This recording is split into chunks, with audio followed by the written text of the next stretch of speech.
So let's start by talking about the first day of the first game, of the Christmas Day slate, and it is the Kansas City Chiefs taking on the Pittsburgh Steelers. The Steelers lost last Saturday to the Baltimore Ravens, and the Chiefs were victorious over the Houston Texans. And so two teams kind of going in the opposite direction over the last week. What's your matchup that matters here, Carmen? What do you got for this one? Yeah, it's got to be. I think I talked about it last week too, but like it's become even more relevant this week. It's these Kansas City offensive tackles, and now going up against a Pittsburgh defensive line that's one of the best in the league. You've got injuries to deal with along the offensive line in general. DJ Humphries is out. Jawan Taylor is questionable. The tackles specifically, the Kansas City tackles already had the fourth worst grade in the league. And now, again, like I said, you're going to be going against a really, really strong Pittsburgh defensive front, and that could matter. We know that Patrick Mahomes' ankle isn't really a concern right now anymore. Not that I don't think it ever was, apparently. But at the same time, I mean, there's only so many hits I think you can take along that offensive line before it does start to affect things, despite the fact that Patrick Mahomes is Patrick Mahomes. Yeah. I think that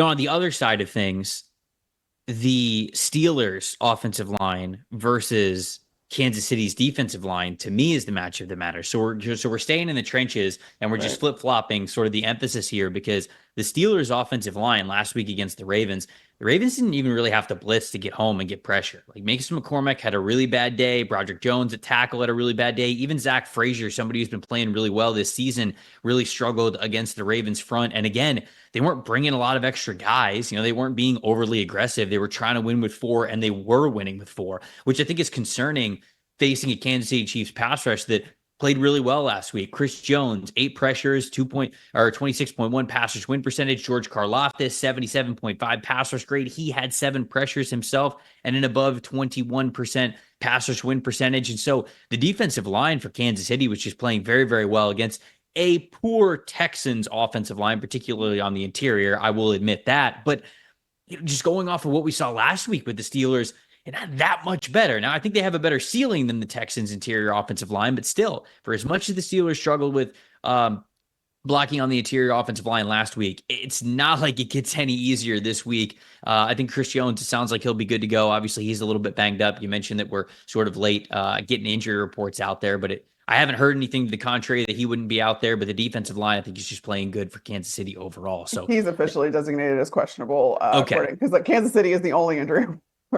Oh, so they are the only injury report that we have. Okay. So I think that he's going to play, and I think that him being out there, he's going to be effective. So the Steelers just have to play better on the interior offensive line, or it's not going to get better for them. My plus factor in this one, I'll stick with the Kansas City Chiefs side of things, and I'm going to go with Marquise Brown. Marquise Brown last week was able to play well. It was his first game back. He ended up getting, 8 targets, 5 catches, 45 yards in this game. I think he's going to be a big deal for what the Kansas City Chiefs want to do, because you talked about how they've had some struggles along the offensive line. It doesn't look like it's getting better when it comes to guys being back out there, or at least a little bit more healthy. So what we saw last week from Mahomes is, as they've been shifting guys along the offensive line, the time to throw was really low for Patrick Mahomes. They understood where the ball was going before the ball was even snapped, and that was their entire offensive game plan. It was very fast. The time to throw, more than 50% of Mahomes' throws last week were below 2.5 time to throw. And so that's a very, very fast game plan, getting the ball out of his hands very quickly.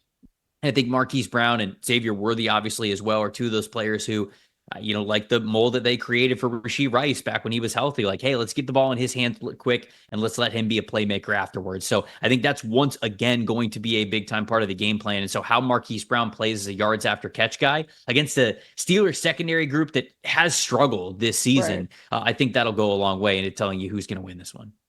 Yeah, you think that given Hollywood Brown's workload, you think that the Kansas City Chiefs were missing a wide receiver and kind of needed that as part of their offensive game plan? I mean, just the fact that he first game back had that much work, that just shows you how desperate they were. I'm going to go on the other side of the offensively, the things. George Pickens.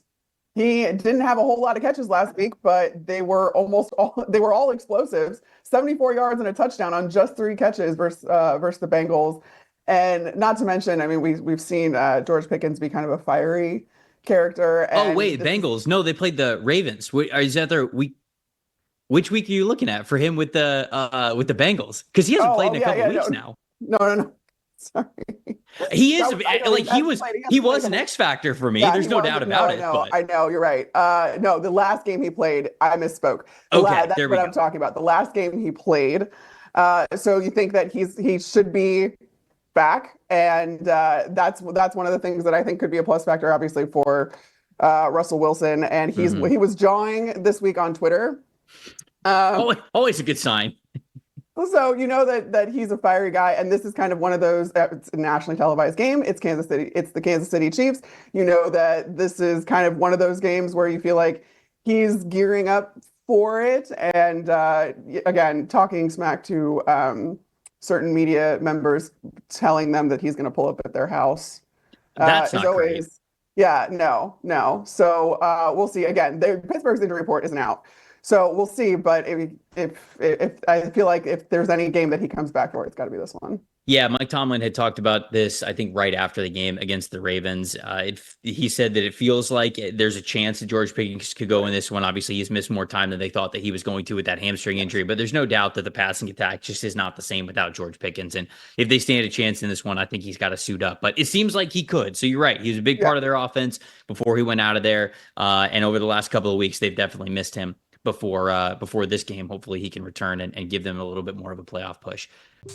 Thanks for watching, everybody. Make sure you like and subscribe the video. And if you don't have a PFF Plus subscription, you can get one to see all the premium stats that we talked about here on the show, plus the expert betting and fantasy advice over at subscribe.pff.com. The description is also right below. So if you are not a PFF Plus subscriber, you can become one today.